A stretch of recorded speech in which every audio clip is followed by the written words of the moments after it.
and anything that you can build with as a child, it gives you freedom. Gives you freedom to construct and explore and understand the basic mechanics of things. And we talked about Minecraft before being sort of a modern version of Lego, and it's sort of interesting because Lego has only basically only the square blocks. You can get more complicated blocks and things and parts, right? But and Minecraft only has square blocks. There's a lot of comparisons between the Hmm. two. Um, yeah, I have three big boxes of Lego here uh, that that my children use to build things. There's lots of different roads you can go down. Then you can, for girls, you can do the girl thing of building a home, and if you're a boy, you can build cars and rockets and other kinds of machines. And so there's a there's a lot that you can play with. There's a lot that can be done there. And of course, I think it also teaches us that very often we need to break things down before we build things up. Hmm. And you get to see all the tiny little components of things. And you can build something and then break it and turn it into something else. And Hmm. that's a really nice concept. And Lego has expanded recently as well to include films, and I think that we have to learn to see things from the child's perspective, and that these movies are always sort of fantastical things, the dreams becoming real, and Mm. the the Lego genre with films is pretty pretty interesting.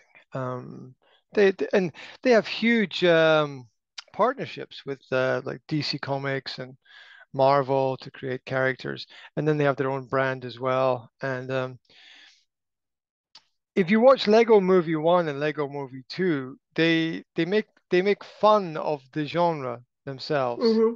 That's a kind of nice way to approach it, not take the whole Lego Hmm. world too seriously. The kids' creativity is unparalleled. Kids are far more creative than adults, and it's it's nice with some of the access to technology that we have now that children can do that, or anybody can do that. People can make music on their phone. They can make films on their phone.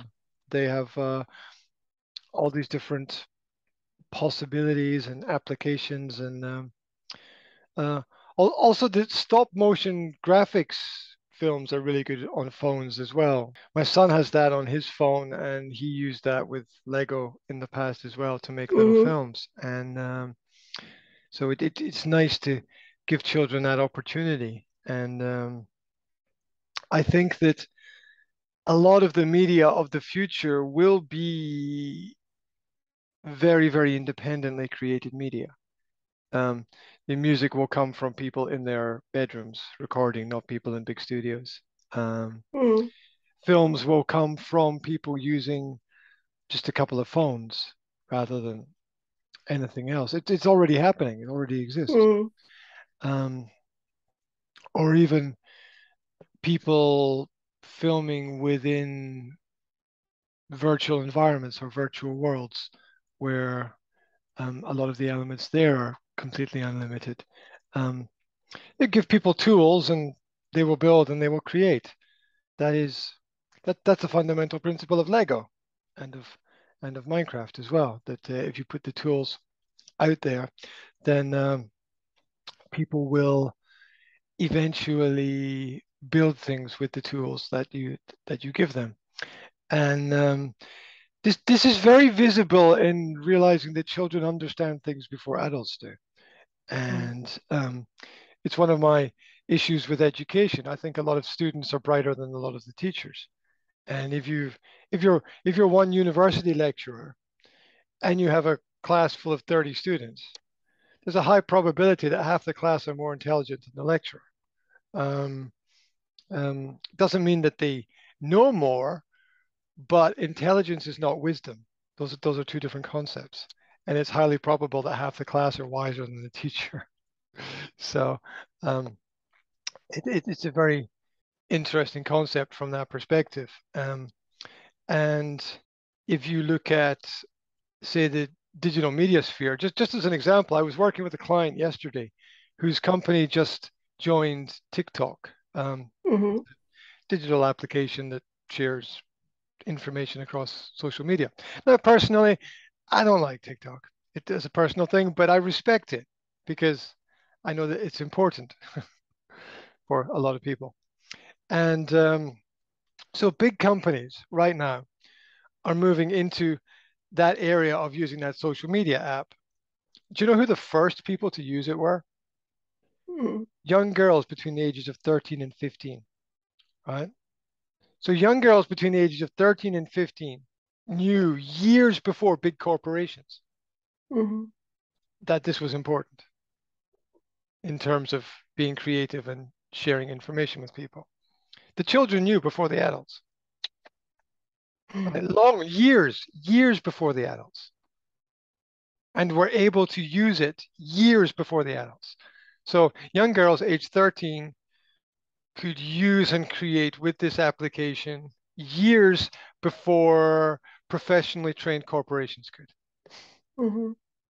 So, and that's one microcosm of many things. Another example would be Roblox, which is a game. Roblox is one of the largest game platforms on mobile phones. Uh-huh. There's Okay. there's a number. Mm-hmm. Mm-hmm. Rec Room is one. Roblox is another, and there are a few other platforms. Now, uh, it's a little it's like it's a little bit like Facebook, but just with games, right? And so you log in and you choose the game you want to play, and they're basically all multiplayer games, and the games within the game are made by kids. The program gives people the tools, and the children can go in and build their own games.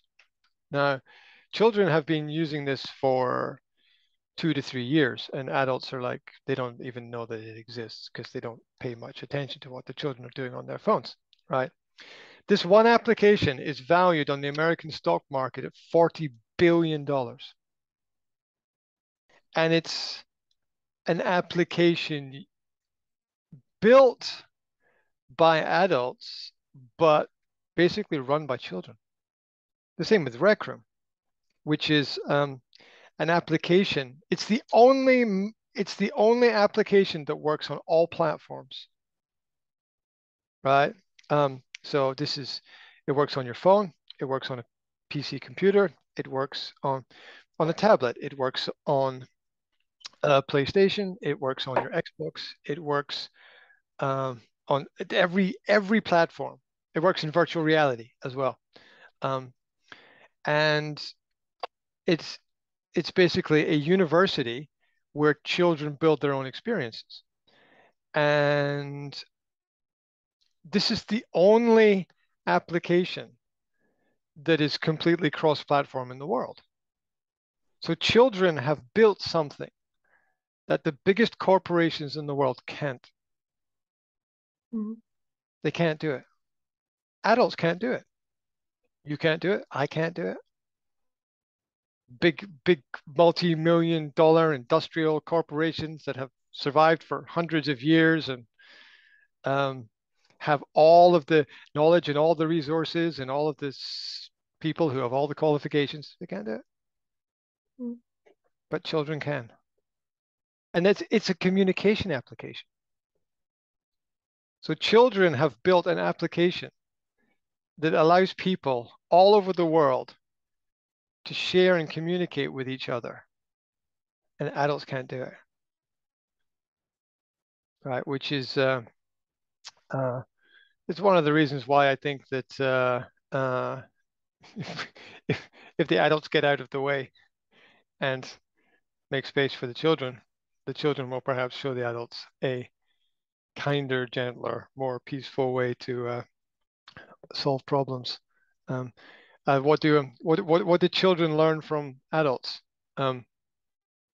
War. That's what children learn from adults.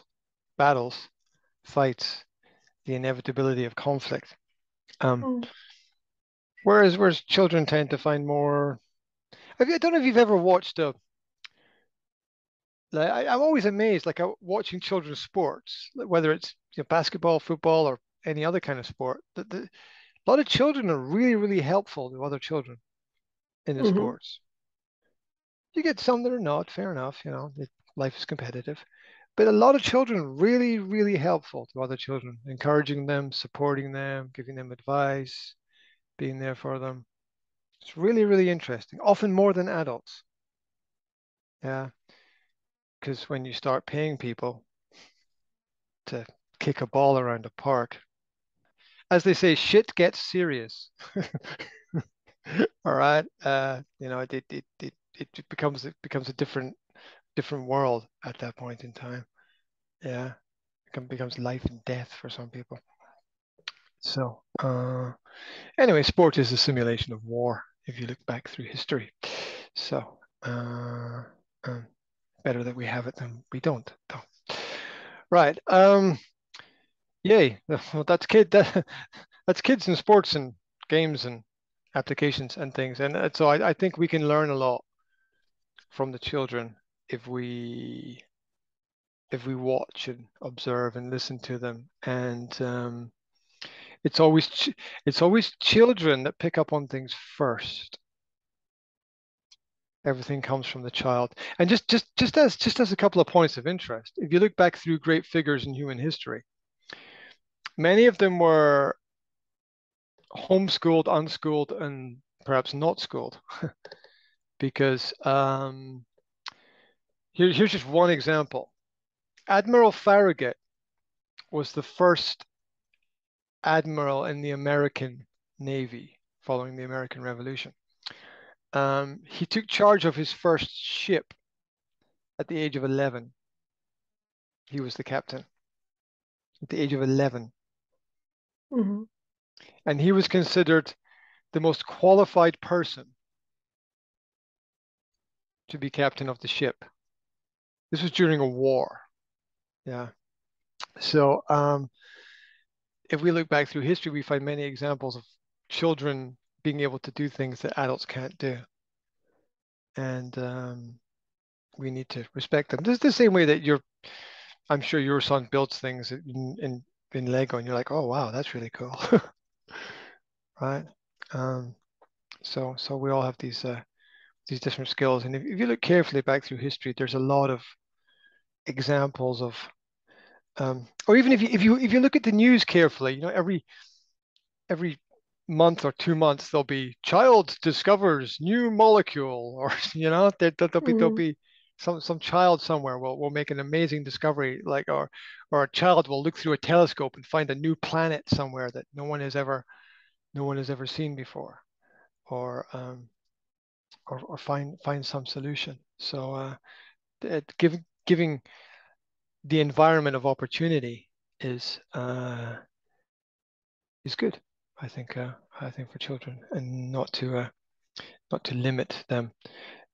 Final note, really final note. The most common word that a child hears, what is it?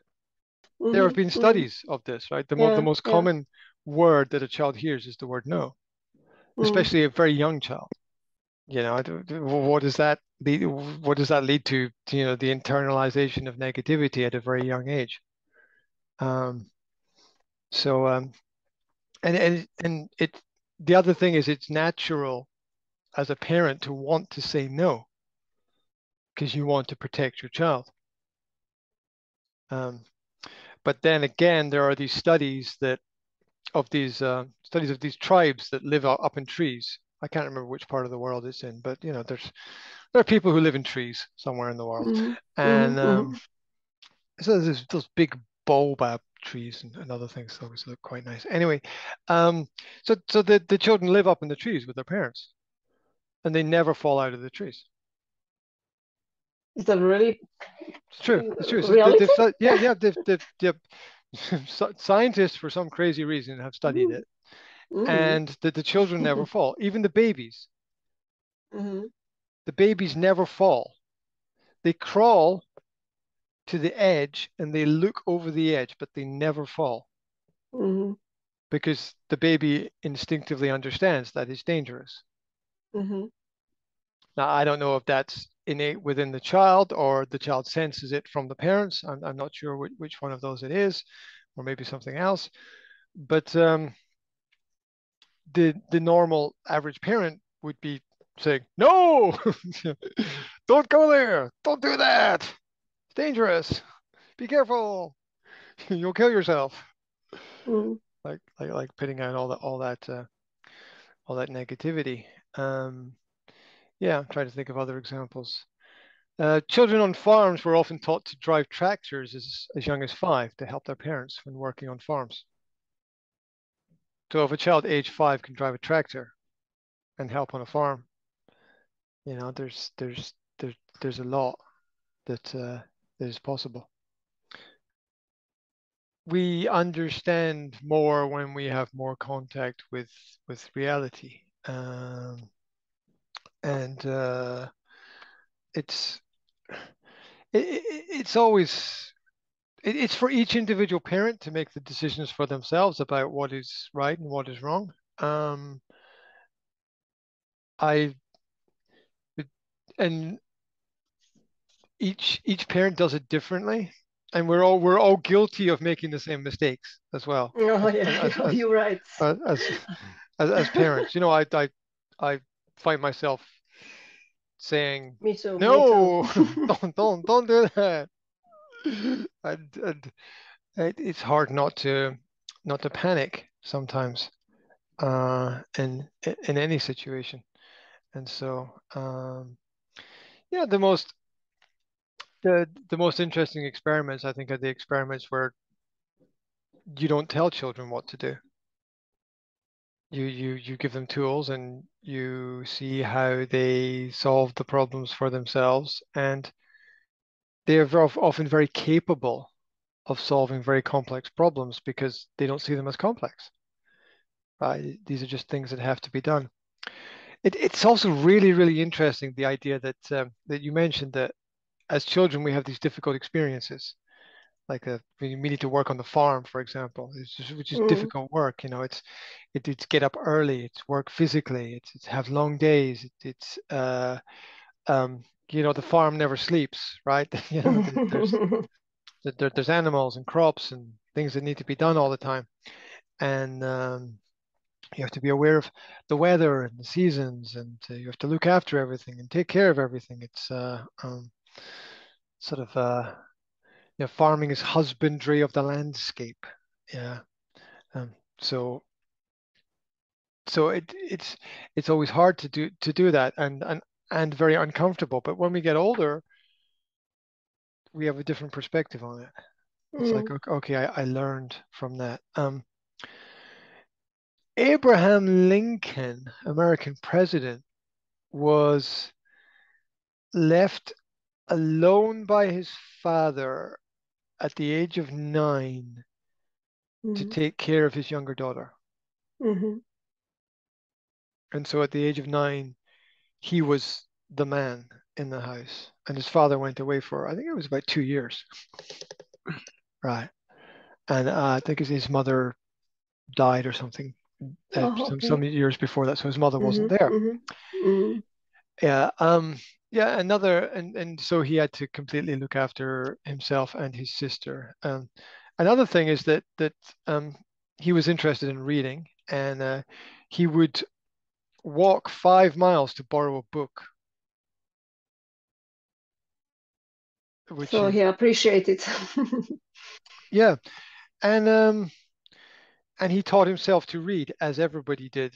Um, at the time of the American Revolution, 98% of the American public was literate. Mm, That's the highest figure in human history, mm, and this was without schools. And so you can There's one argument on one side, which is, well, there were less people, so it was easier in that context. But still, but still, people taught themselves because they understood the value. Who didn't want to read? I mean, who didn't? It's like who doesn't want to learn, right? Everyone wants to learn something. Everybody's interested in something. It might be something crazy, but everyone's interested in something. And to be interested in that thing, you need to be able to read to learn more about it. And so most people left to themselves over 100 years ago taught themselves to read. And literacy rates were generally very high in civilized societies. But with the introduction of modern media, where it became less necessary to read because audio and visual transmission of information became more popular, with obviously the radio, the television, later the internet, and everything connected with it, literacy rates began to drop with the Mm. introduction of those technologies. Um, the classic example of this is take a newspaper from today and take a newspaper from 100 plus years ago, I'd say 150 years ago, and you compare the language in them, right?